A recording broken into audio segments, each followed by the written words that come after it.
Bien, hoy vamos a iniciar este tema. Vamos a hablar sobre la Reforma Protestante y todas las clases que tuvimos anteriormente. Hablamos de la historia de la Iglesia y todas las cosas que fueron aconteciendo en el desarrollo del cristianismo en los primeros siglos, luego en la Edad Media.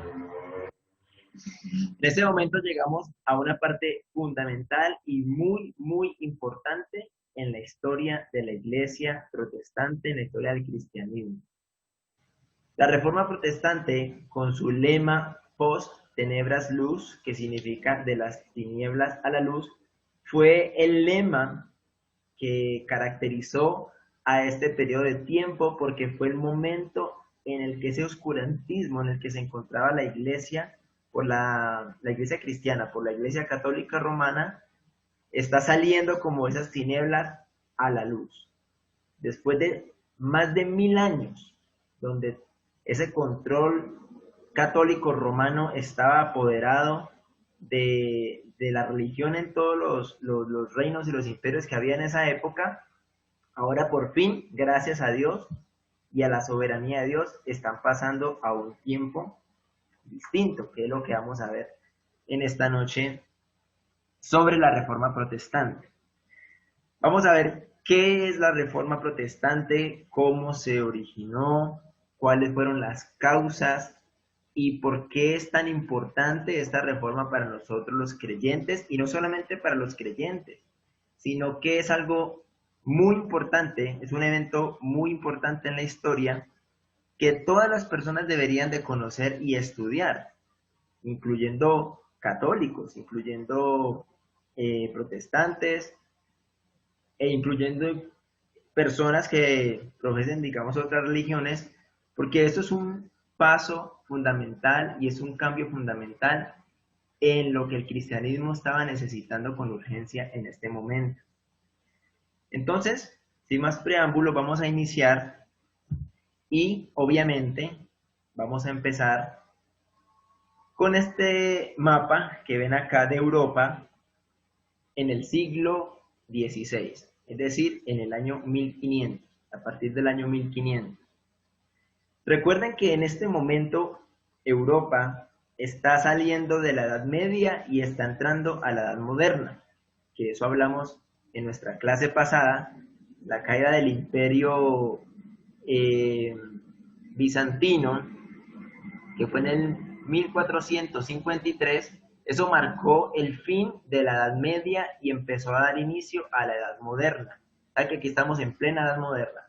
Y como ustedes se pueden fijar allí, hay muchos países, por decirlo así, muchos reinos, hablan de principados, de reinos, de imperios.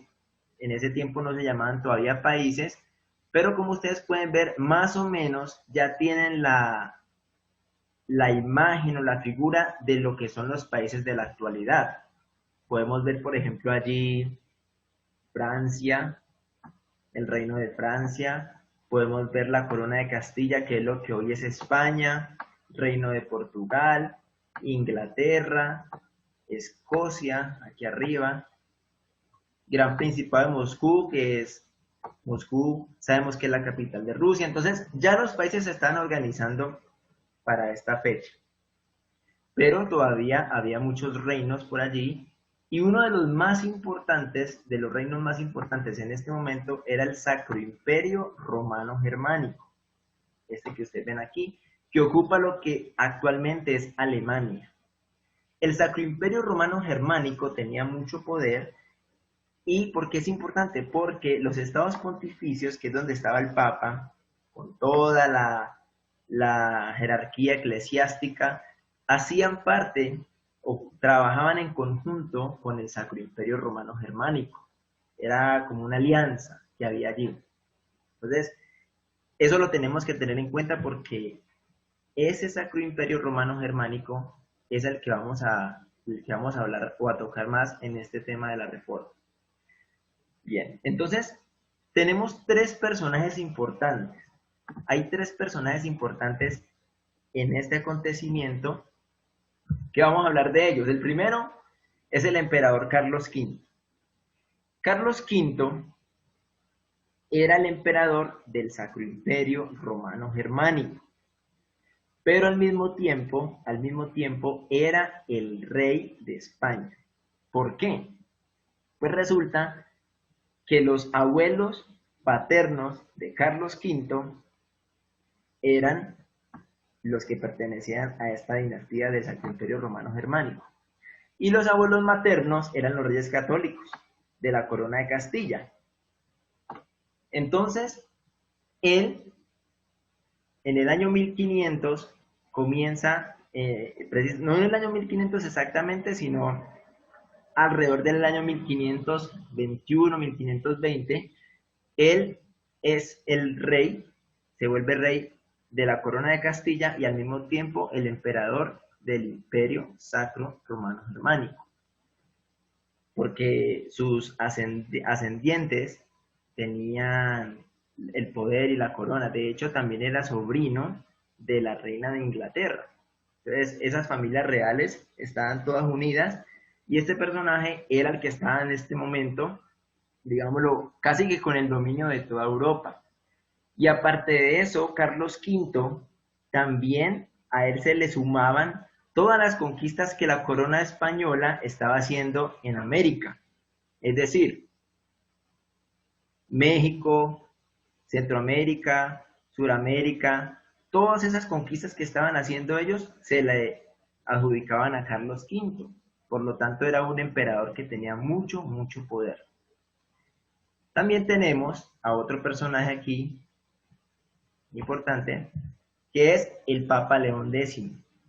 El Papa León X era el Papa que estaba en ese momento de la Reforma y el que estaba, digamos, liderando los estados pontificios al mismo tiempo que, un poco antes que Carlos V subiera a ser emperador, pero hay una relación entre estos dos personajes porque obviamente se apoyaban entre sí. Carlos V estaba encargado del orden y del Estado en el imperio y el Papa obviamente era el encargado de los asuntos religiosos. La religión católica romana seguía dominando en todos estos lugares, no solamente en el Sacro Imperio, sino también en el Reino de Francia, en el Reino de Hungría, en el Reino de Polonia, incluso en la Corona de Castilla. O sea, todo eso estaba minado del catolicismo romano. Y este papa en particular, cuando llegó al poder, derrochó mucho dinero, mucha riqueza, las usó en sus proyectos, en sus propias cosas, lo que él quería hacer, bajando mucho los niveles económicos de los estados pontificios, lo que lo llevó a él a hacer cosas que no fueron muy buenas. Mucha corrupción, se vio en su papado, se vio mucha corrupción, se vio muchas cosas, pues obviamente que no son de un papa, como un representante, digámoslo así, de Cristo en la tierra, que eso era lo que ellos decían que era. Y finalmente tenemos a este personaje conocido como Martín Lutero. Martín Lutero era un monje agustino y era de Alemania. Entonces, como ustedes saben, el Sacro Imperio Romano Germánico es lo que hoy conocemos como Alemania, y ahí era Lutero. Por eso es la relación con Carlos V y también con el Papa León X. Ahora, hay que aclarar algo. Martín Lutero era católico. Martín Lutero era un monje católico. Entonces la pregunta es, ¿por qué cambió? ¿O cómo fue que cambió?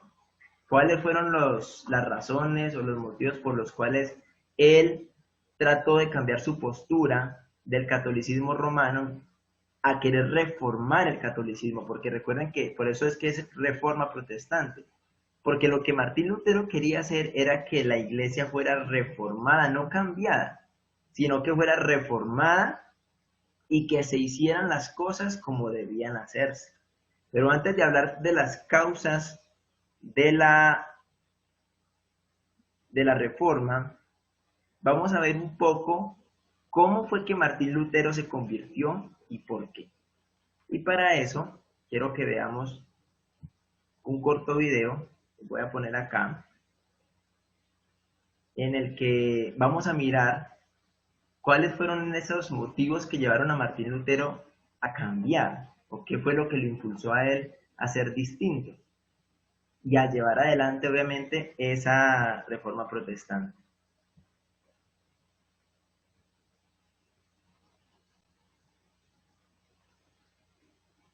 Esta es la fascinante historia de conversión a través de la lectura de la Biblia que experimentó Martín Lutero.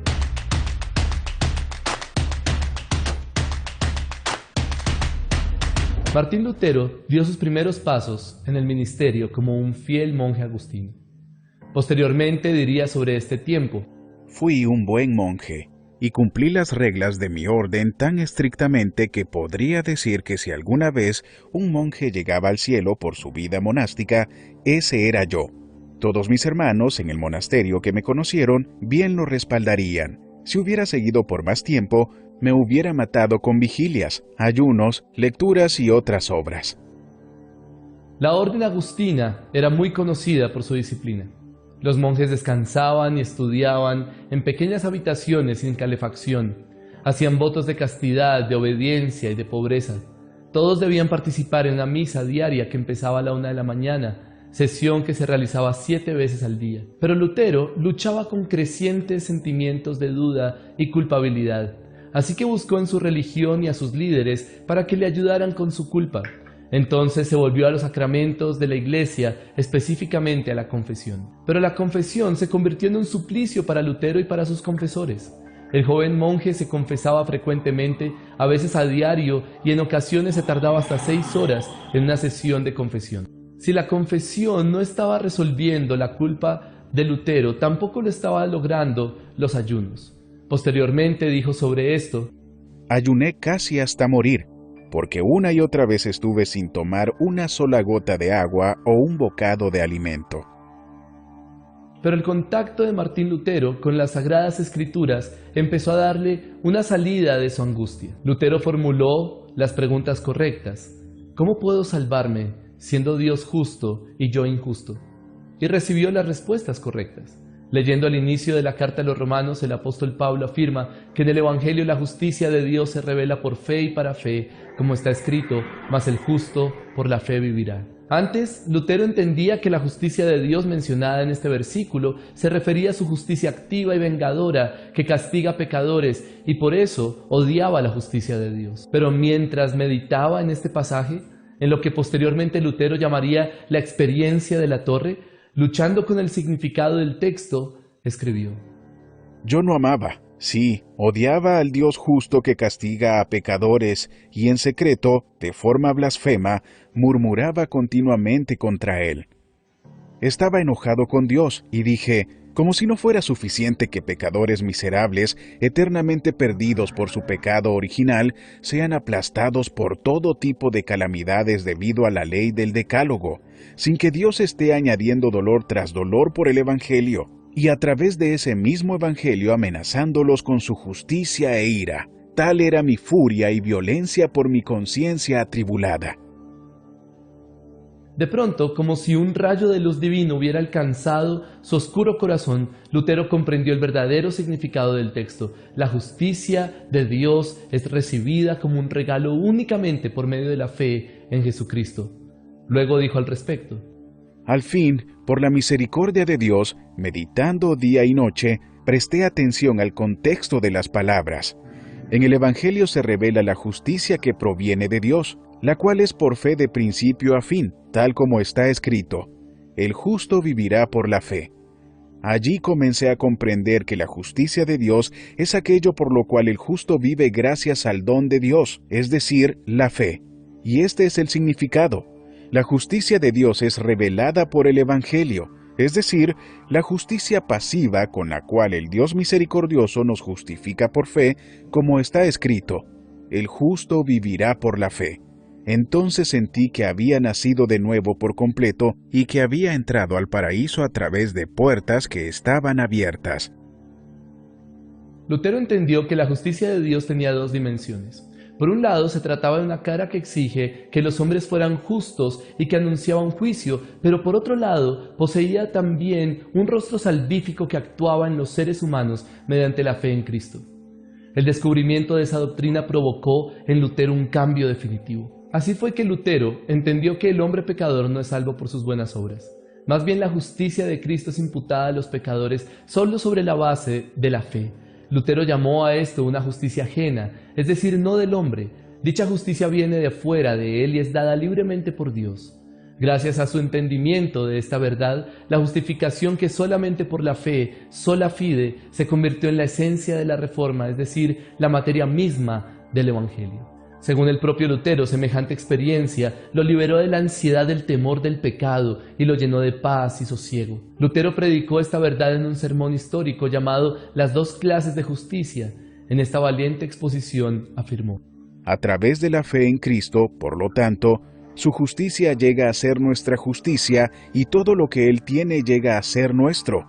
Más bien, Él mismo llega a ser nuestro. Tal fe es llamada la justicia de Dios. Esta justicia que recibimos es la que sustituye la justicia original que perdimos en Adán. En este sermón, Lutero proclamó aquello que por 1000 años prácticamente había quedado en el olvido, el Evangelio de la gracia. ¿Y tú? ¿Ya tuviste una conversión basada en las Escrituras?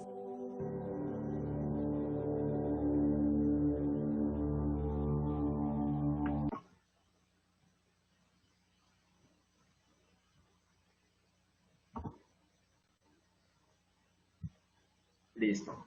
Como podemos ver aquí, nos damos cuenta cuáles fueron los motivos que llevaron a Martín Lutero a pensar como pensó y a actuar como actuó.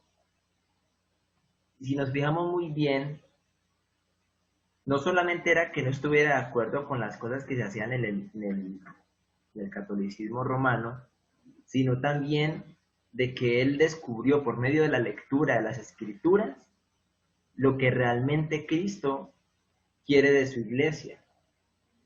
Básicamente lo que Lutero quería era que simplemente se volviera a ver a las Escrituras como lo que son, suficientes, inerrantes, infalibles, y que al mismo tiempo son la máxima autoridad en la iglesia. Que miráramos la Escritura y que hiciéramos todo de acuerdo a la Escritura. Es lo que Martín Lutero anhelaba hacer. Y él podía haberlo hecho, él pudo haber comenzado desde su vida a impactar a otros, pero hubo algo, un detonante, hubo algo que lo llevó a él a actuar como actuó. Entonces vamos a mirar cuáles son las causas de la Reforma Protestante. Vamos a tocar aquí 4 causas de la Reforma Protestante. La primera tiene que ver con el lujo desmesurado. Los altos miembros de la iglesia vivían con riquezas, en medio de una población que apenas contaba con los medios para sobrevivir. Sumándose a eso, la corrupción que existía, la jerarquía eclesiástica se vendía al mejor postor, con el fin de tener riqueza y poder. Eso era el único propósito del catolicismo romano en ese entonces. Los asuntos políticos que se estaban viendo allí en el papado, mostraban que ellos se preocupaban más por apoyar y nombrar reyes que por la espiritualidad de las personas. Es decir, ellos lo único que se preocupaban era, miremos a ver quién nos conviene que esté gobernando en tal región, a quién nos conviene que esté gobernando en tal reino, porque ellos querían hacer sus propios movimientos y mantener ese control. Recuerden que la gente no tenía acceso a las Escrituras y era solamente lo que ellos dijeran, nada más. Y por último, tenemos las indulgencias. Las personas podían pagar por un certificado que les daba el perdón de sus pecados y la salvación.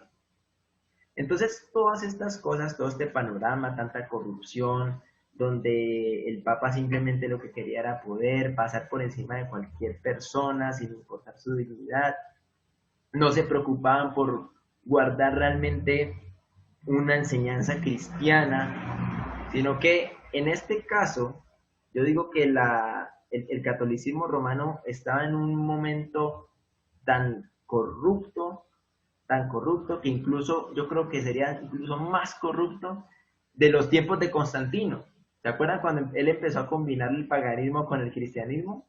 Aquí ya mejor dicho, en este momento nada de cristianismo había. Por lo menos en la época de Constantino había una combinación entre el cristianismo y el paganismo.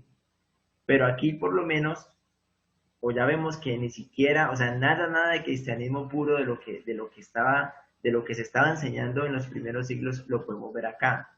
Sin embargo, no podemos perder de vista de que Dios en su soberana voluntad y en su plan estaba levantando ya hombres que estaban abriendo camino, como vimos en la clase pasada, a lo que Lutero hizo. Pero no solamente levantó hombres que hablaran en contra de todas estas posturas del Papa, sino que también había hombres que aparentemente no se enfrentaban a la iglesia, pero sí seguían predicando el verdadero evangelio, porque las iglesias cristianas, o sea, un cristianismo puro y verdadero, seguían creciendo en muy poca cantidad, de una manera muy lenta, muy despacio, pero estaban.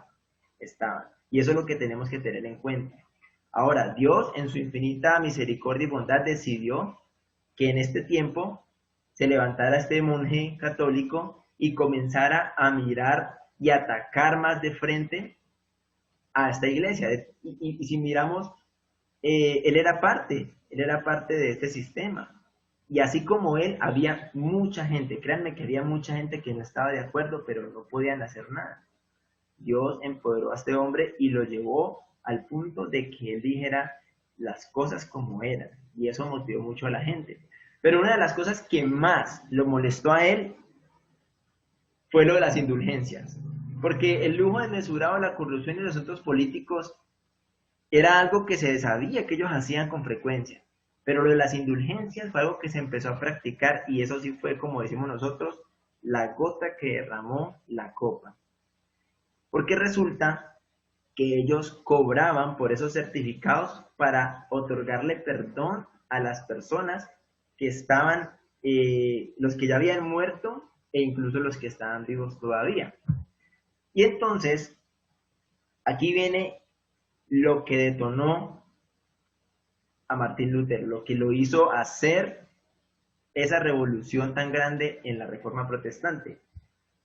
Eran unas indulgencias, las indulgencias se cobraban, pero estas indulgencias eran especiales porque el Papa, como había gastado tanta plata, el Papa como realmente había derrochado y había invertido mal la economía, necesitaba dinero para terminar la construcción de la Basílica de San Pedro, que está ubicada en Roma, en el Vaticano. Es la foto que vemos allí abajo. Entonces, en estas indulgencias, el Papa comenzó a mandar algunos delegados por todos los reinos para venderlas, para poder recoger plata y construir la basílica. Y resulta que a Alemania, o a la región de Alemania, fue una persona conocida como Johann Tetzel. Esa fue la persona que designó el Papa para que fuera a la región del Sacro Imperio Germánico a que vendiera las indulgencias. Y era tan descarada la forma en que ellos presentaban esas indulgencias que yo creo que no solo Lutero, sino que mucha gente se indignó al escuchar lo que estas personas decían. Miren, algunas de las frases que Johann Tetzel decía era que cuando usted pagaba una indulgencia de esas, iba a estar más limpio que al salir del bautismo. O sea, que era superior al bautismo. Él decía eso. No solamente decía eso, sino que también decía que la indulgencia te deja más limpio que Adán antes de caer. O sea, manipulaban a la gente diciéndole que pagar esa indulgencia lo hacía uno tan santo y tan puro, más que Adán antes de la caída. Claro, la gente empezaba a decir, no, yo necesito esa indulgencia porque yo quiero ser perdonado, yo quiero estar limpio. Entonces pagaban. Y una de las frases más famosas que perduraron en la historia de Johann Tetzel fue la siguiente: tan pronto caiga la moneda en la cajuela, el alma del difunto al cielo vuela. Obviamente, esta es una adaptación al español, pero esa es la idea que se estaba promoviendo en ese momento. Que en cuanto la gente soltaba la moneda en la caja, el alma del difunto al cielo vuela. Y es que no solamente eran indulgencias por los pecados de las personas que estaban allí, sino que ellos decían de que aquellas personas que ya habían muerto, que estaban pagando una pena en el purgatorio, salían del purgatorio. He ahí la razón por la cual ellos inventan el purgatorio. Era un negocio. Si ellos le hacían creer a la gente que los familiares estaban en un lugar intermedio pagando o purgándose de sus pecados, claro, ellos iban a decir, si les decimos a ellos que si ellos dan una ofrenda muy buena, su familiar no va a pagar más tiempo en el purgatorio, sino que se va a ir para el cielo. Comenzaron a manipular a la gente, haciéndoles creer de que ellos iban a ser salvos si ellos daban plata. Y era tan tremendo la respuesta de la gente que con eso construyeron la Basílica de San Pedro rápidamente. Alrededor no solamente del Sacro Imperio Germánico, sino en los otros reinos, se estaban recolectando mucho dinero, manipulando a la gente y jugando con la fe de la gente. Eso es algo muy delicado. Yo creo que así como Martín Lutero se sentía indignado, yo pienso que nosotros al ver esto y al escucharlo, nos indignamos también. Porque hoy en día, quizás no lo vemos de esta manera, pero sí vemos como mucha gente se aprovecha de la fe de los demás para manipularlos y obtener dinero. Diciéndole que si usted trae plata, entonces Dios le va a hacer un milagro. Diciéndole que si usted entonces deposita su ofrenda, entonces Dios le va a retribuir y le va a volver 100, le va a volver le va a multiplicar como si esto fuera una pirámide. Y es algo muy similar y tristemente lo vemos hoy, 500 años después, lo estamos viendo. Yo creo que si realmente nosotros como creyentes nos enfocamos en lo que las Escrituras nos dicen y queremos vivir una vida que glorifique y que exalte a Dios, este tipo de cosas no solamente deberían de hacer indignarnos, sino que nos deberían hacer hablar y pronunciarnos con respecto a las cosas que no están de acuerdo a la palabra, así como Martín Lutero lo estaba haciendo. Porque realmente es algo muy fuerte. O sea, hasta dónde puede llegar la maldad, hasta dónde puede llegar el hombre, el pecado del hombre, que incluso nos hace jugar con las cosas de Dios y lo vemos como tan normal. Profanamos su nombre, lo usamos para hacernos ricos a nosotros mismos y simplemente pensar en nuestros propios beneficios, pasando por encima de todo el mundo. Imagínense que en ese tiempo había mucha gente muy pobre, y ellos por querer salvar el alma de su difunto, de su familiar, ellos daban lo que tenían. Y uno podrá decir, pero pues muy bobos, ¿para qué se dejaban engañar? Pero es que no tenían la Biblia, ellos no sabían ellos pensaban que lo que el Papa les decía venía de parte de Dios. Entonces yo creo que con ellos es un poco más pasable, pero que con nosotros, que sí tenemos la Biblia, yo creo que hay muchas cosas que tenemos que analizar y que tenemos que pensar, porque muchas veces estamos cayendo en estas prácticas con la Biblia abierta, con la Biblia en nuestras casas, con la Biblia en nuestras manos, y eso no es justificable delante de Dios. Así que esto fue lo que detonó esa bomba en ese momento en la vida de Martín Lutero. Unos años antes de que Johann Tetzel fuera a cobrar la indulgencia, Lutero había ido a Roma y él vio muchas cosas que no le agradaron y ahí fue como que eso fue lo que empezó a él a hacerlo sentir de esa manera. Pero esto, de estas indulgencias, fue mejor dicho la tapa. Después de esto ya se iba a venir lo que conocemos como la Reforma Protestante. Es por eso que el 31 de octubre de 1517, Lutero toma una decisión.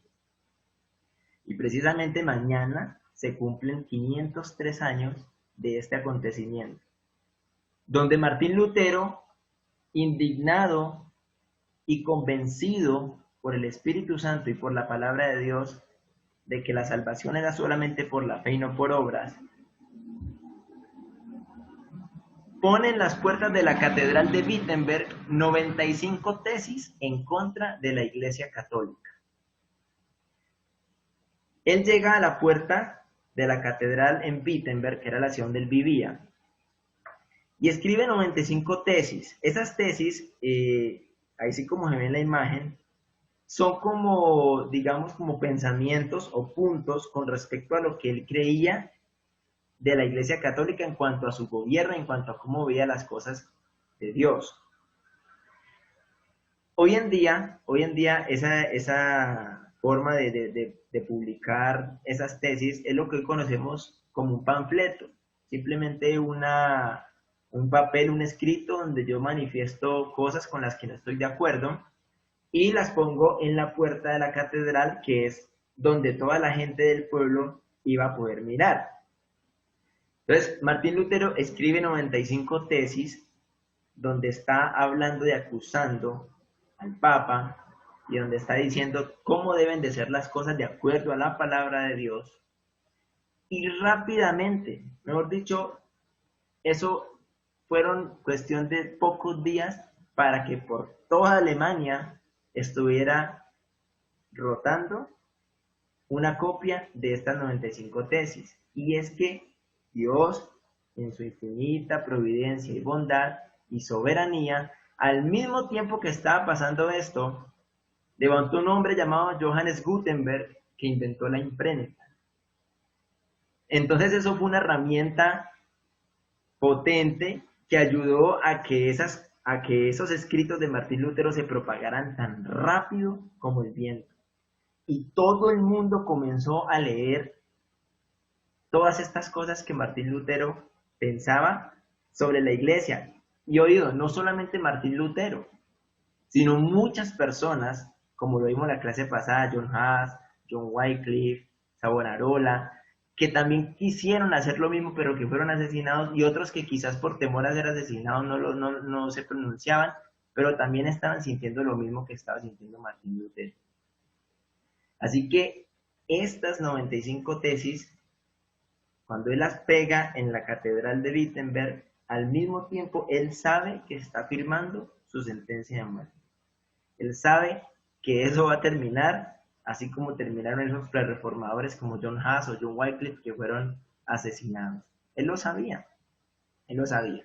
Entonces, quiero compartir con ustedes unas 4 o 5 de las tesis que él escribió y sí les aconsejo y les animo a que busquen en internet las 95 tesis que ahí están para que ustedes se den cuenta cuáles fueron todas y qué fue lo que dijo Lutero.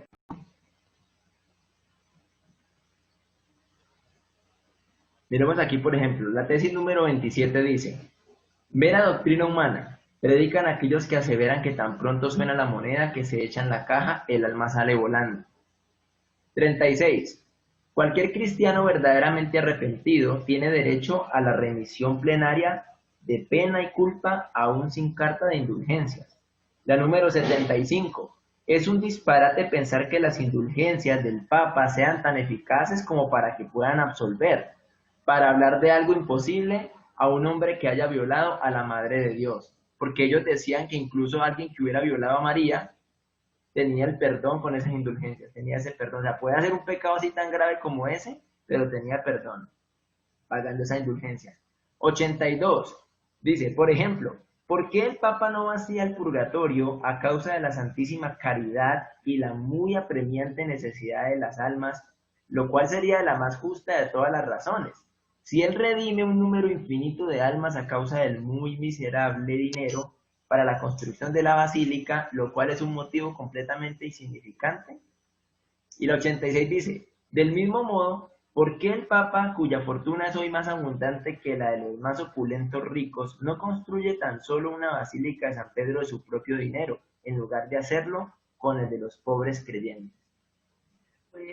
Imagínense, tratemos de ponernos en la posición de las personas que están leyendo estas 95 tesis. O sea, tratemos de pensar qué están pensando ellos al leer semejantes acusaciones. Miremos que ellos venían de ese oscurantismo donde no había manera de leer las escrituras, donde todo lo que dijera la iglesia y el Papa era sagrado, donde ellos iban a una asamblea o a un sermón y el sermón se daba en latín, que eran lenguas que ellos no hablaban, porque recuerden que a partir del año 800 los países comenzaron a formarse y así mismo sus lenguas. Entonces, ellos estaban completamente a oscuras. Personas que sí pertenecían a la iglesia, en este caso como este monje Lutero, tenía acceso a las escrituras. Entonces para la gente fue como un despertar, fue como ver la luz, por eso es que dice de las tinieblas a la luz, porque fue cuando la gente comenzó como a poder ahora sí a quitársele ese velo y decir, venga, ¿cómo así? ¿Qué es todo lo que este hombre está diciendo? Entonces, es muy impactante ver cómo la misma gente empieza a querer indagar y a saber, bueno, si esta persona está diciendo esto y él estaba allí, y para nadie era un secreto que los altos mandos del clérigo y todos ellos tenían unas vidas muy, donde derrochaban, eran los más ricos, ellos lo veían, la gente del pueblo lo veía, entonces rápidamente no solamente comenzaron a darse cuenta de esto, sino que también empezaron a apoyar las ideas de Lutero. O sea, era una cosa impresionante cómo la gente empezaba a no solo a darse cuenta, sino también a apoyar esas posturas. Entonces, al principio, la Iglesia Católica no dio demasiada importancia a las ideas de Lutero, ni a sus ataques contra la doctrina de salvación por las obras. Pero muy pronto tuvo que reaccionar ante las noticias que llegaban de Alemania de que gran parte de la gente estaba desafiando la autoridad del Papa. O sea, al principio dijeron, no, un monje más como cualquier otro que se levantó y terminará muerto. Pero a diferencia de los años pasados, recuerden que aquí ya estaba la imprenta y recuerden que aquí ya la gente estaba teniendo acceso a poder tener todos estos panfletos y todas estas informaciones que se estaban publicando.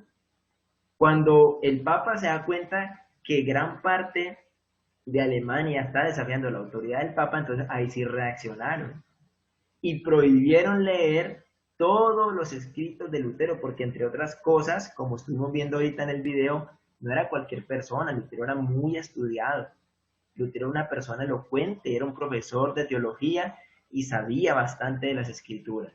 Entonces no era cualquier aparecido, era como decir un Pablo en esa época, porque era una persona que no solamente tenía el conocimiento, sino que también tuvo las agallas, las convicciones y la fuerza de enfrentarse a ese poder católico romano que durante siglos, más de 1000 años, había estado gobernando.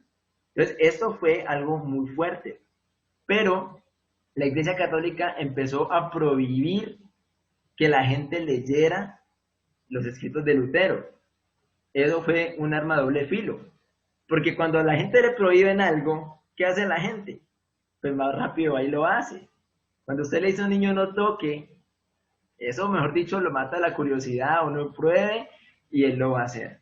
Entonces, al él decir prohibimos todos los escritos de Lutero, la gente empezó a decir, bueno, por algo será. Y es que, ¿qué dicen los escritos de Lutero? Y él remarcaba mucho la doctrina de la salvación por sola fe, no por las obras, como los católicos la decían y la dicen hoy en día. Entonces, la gente está realmente conmocionada y también el Papa está, digamos, se siente atacado en su orgullo porque un simple monje empieza a hacer esta revolución en toda esta región. Pero recuerden quién trabajaba con el Papa, recuerden a Carlos V. El Papa obviamente hace un edicto y le pide a Lutero que se retracte, y Lutero públicamente quema eso, dándole a entender al Papa de que él no iba a retractarse en ningún momento. Por lo tanto, el Papa lo excomulga y le da la advertencia de que pues, si no cambia de parecer, obviamente va a ser asesinado como otros que se atrevieron a desafiar la autoridad del Papa.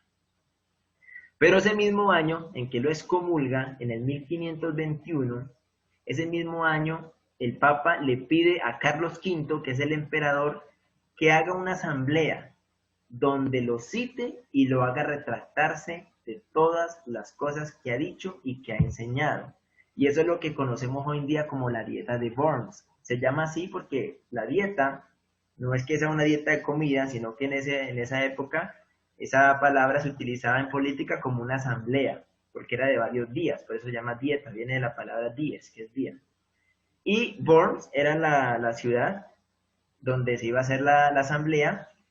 Entonces, imagínense que ahí está el representante del Papa. El Papa no estaba, pero estaba el representante. Estaban los príncipes, de toda la región, había príncipes de varios reinos, y estaba nada más y nada menos que Carlos V, el emperador del Sacro Imperio Romano Germánico, rey de la corona española y por lo tanto rey del Nuevo Mundo que había sido recién descubierto.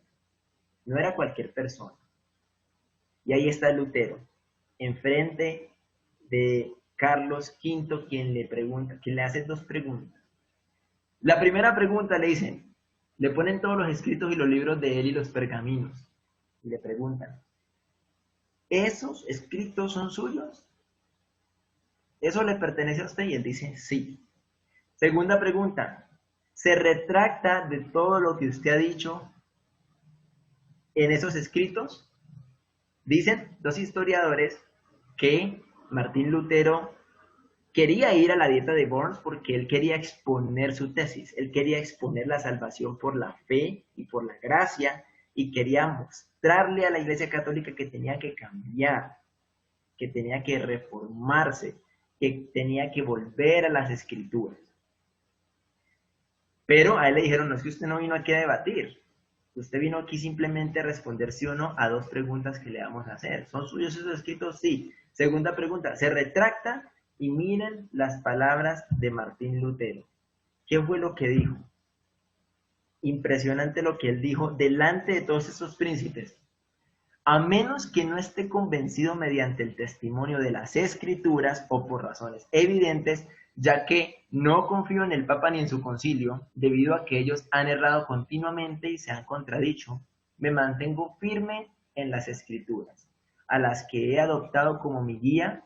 Mi conciencia es prisionera de la palabra de Dios y no puedo ni quiero revocar nada reconociendo que no es seguro o correcto actuar contra la conciencia. Que Dios me ayude. Amén. Estas palabras de Martín Lutero han viajado a través del tiempo y se han consolidado en las palabras más fuertes que una persona ha podido haber hecho en defensa de sus convicciones y de sus creencias. ¿Qué haríamos nosotros si estuviéramos en el lugar de Lutero? Delante de probablemente el hombre más poderoso y más importante, acompañado también del hombre más poderoso y importante políticamente hablando, pero también enfrente de los representantes de los más poderosos religiosamente hablando. Y él está solo allí. Solamente lo dejaron entrar, dicen los historiadores, que con 6 de sus discípulos, pero que no los dejaron hablar. O sea, él estaba prácticamente allí solo. Pero solo para ellos, pero él sabía con quién estaba. Él sabía quién estaba con él y él sabía en quién había confiado. Cristo estaba allí con él. Porque esa dieta de Worms, esa dieta la orquestó el mismo Dios para que esas palabras pronunciadas por Martín Lutero repercutaran por toda la historia, hicieran eco en todos los rincones, no solamente del imperio ni de los reinos que estaban allí, sino en todo el mundo, porque hoy en día conocemos que estas palabras fueron fundamentales para conocer la verdad y el cristianismo como desde un principio se estaba predicando.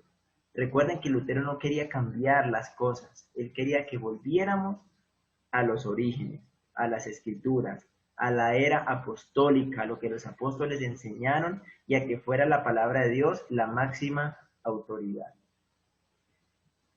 Yo creo que él sabía que ese mismo día lo iban a matar. Yo creo que él decía, hoy mismo a mí me matan, hoy mismo me sentencian a muerte, quién sabe cómo me van a matar, si quemado, si torturado, no sé, pero yo creo que él sabía eso, pero eso a él no le importó. Él tenía en su corazón y en su mente claro el propósito por el cual Dios lo tenía allí, y era proclamar la verdad al mundo entero. Decirle a todo el mundo qué era lo que Dios quería y cómo era que Dios quería que nosotros como creyentes viviéramos nuestra vida cristiana. Y que todos esos atropellos que se estaban haciendo no provenían de Dios, obviamente. Entonces, Dios, mis hermanos, es impredecible.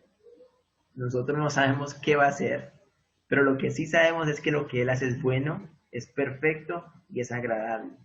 y que lo que él hace, lo hace bajo su soberanía y bajo su providencia.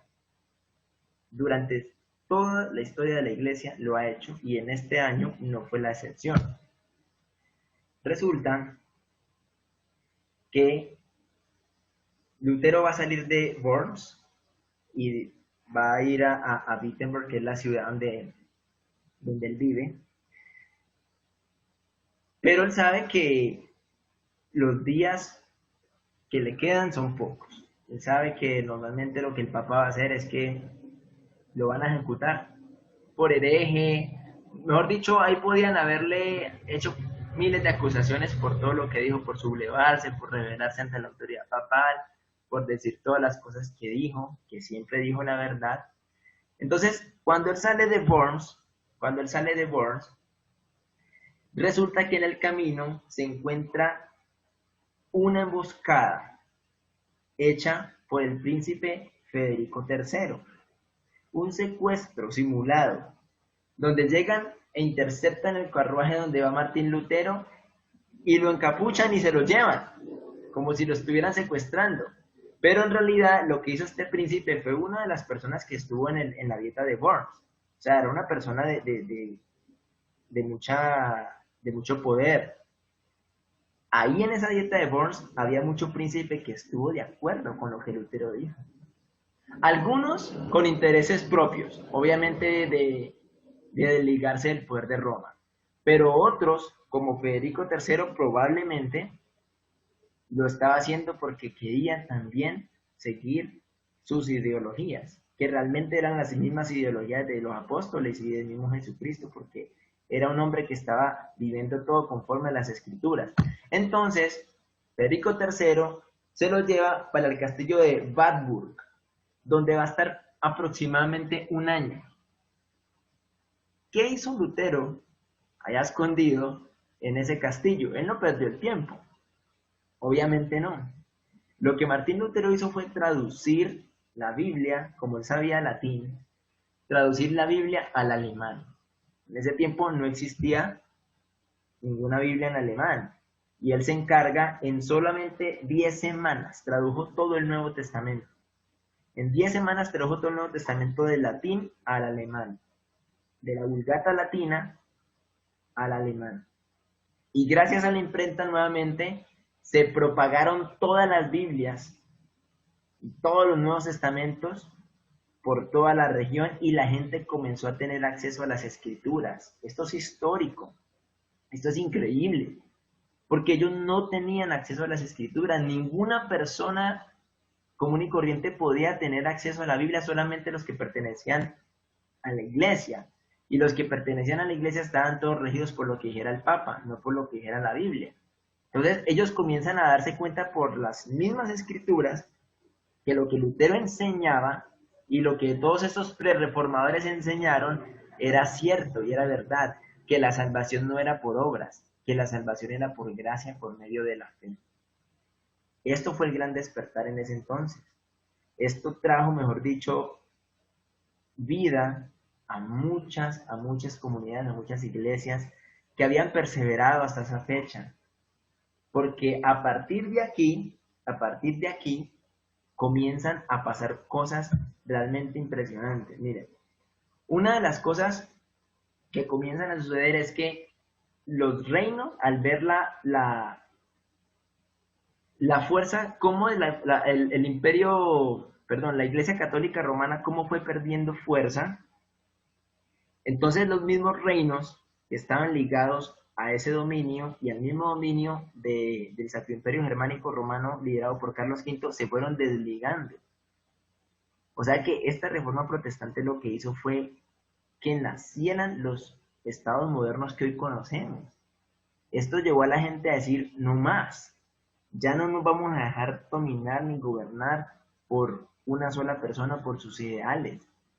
Ya es suficiente. Por eso les digo que la reforma y el protestantismo no solamente afectó a la iglesia, sino toda la historia, porque aquí fue donde se empezaron a dividir. Algunos, como les decía ahora, por intereses propios, pero otros realmente porque sí querían seguir a Dios, seguir a Cristo. Entonces, ¿cómo queda el protestantismo? ¿Cómo queda dividido todo acá? Pues tenemos a Martín Lutero, obviamente, que empieza a ser muy conocido. Y todas las zonas que ustedes ven acá, en amarillo, es donde se practicaba el catolicismo. Todavía había mucho catolicismo acá en esta época. Sin embargo, a comparación como era antes, pues ha perdido mucha fuerza. Todo lo que ustedes ven en verde fueron las zonas luteranas. ¿Por qué luteranas? Pues porque seguían a Lutero. Tenemos a Noruega, tenemos a Suecia, tenemos gran parte de Alemania y de Polonia. Pero no solamente tenemos los luteranos, sino que también tenemos a las personas seguidoras de Juan Calvino, o lo que conocemos hoy en día como calvinismo, que básicamente tuvo las mismas ideas de Martín Lutero. Todo lo que Martín Lutero profesaba, que era de acuerdo a las escrituras, también las enseñó Calvino. Y todo lo que está aquí como en rosadito, en morado, son las zonas donde Juan Calvino se fue dando a conocer y su doctrina. Obviamente, recuerden que la doctrina de ellos no es calvinista ni luterana, realmente es cristiana. Es cristiana. Y también apareció un personaje llamado Enrique VIII, que él se quiso desligar del poder de Roma, primeramente no porque quisiera ser cristiano, sino porque él se quería casar con otra persona.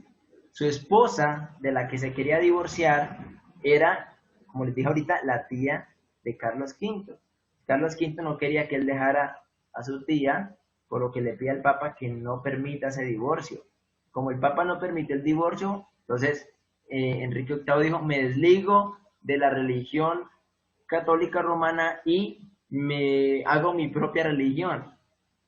Y es lo que conocemos como los anglicanos, que después, cuando muere Enrique VIII, los protestantes primitivos aprovecharon ese desligue o sea, que él se desligó de Roma y comenzaron ahora sí a que los anglicanos también fueran protestantes.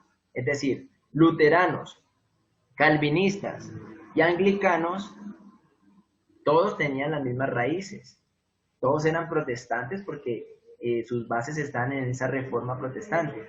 Y algo muy importante para aclarar aquí, porque aquí muchas personas comienzan a decir, por eso es que hay tantas denominaciones, por eso es que hay una iglesia que yo soy de Calvino, que yo soy de Lutero, que yo soy de este y que yo soy del otro.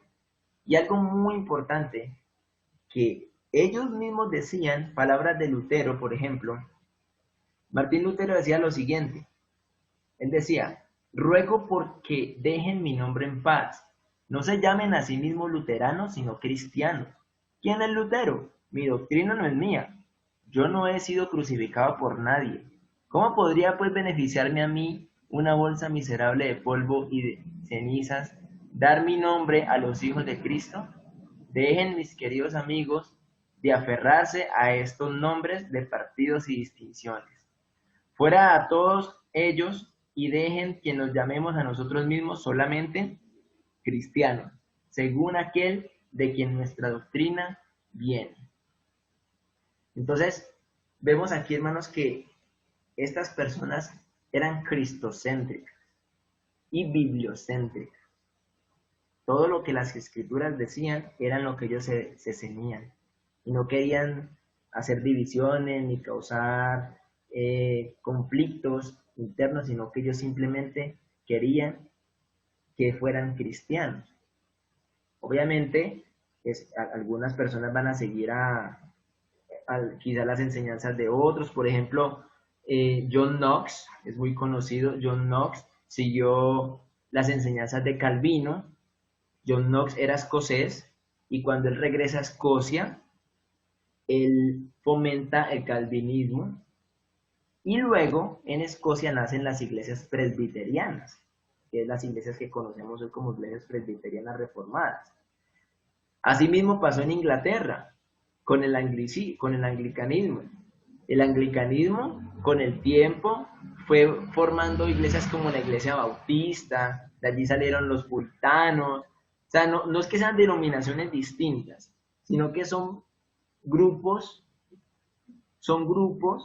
que algunos se hacen llamar con el nombre de su líder, pero no queriendo ellos decir que son de diferente pensamiento o de diferentes creencias. Todos son cristianos. Y la idea principal de ellos era solamente que Cristo fuera el centro y que toda la gloria y toda la honra fueran para Él.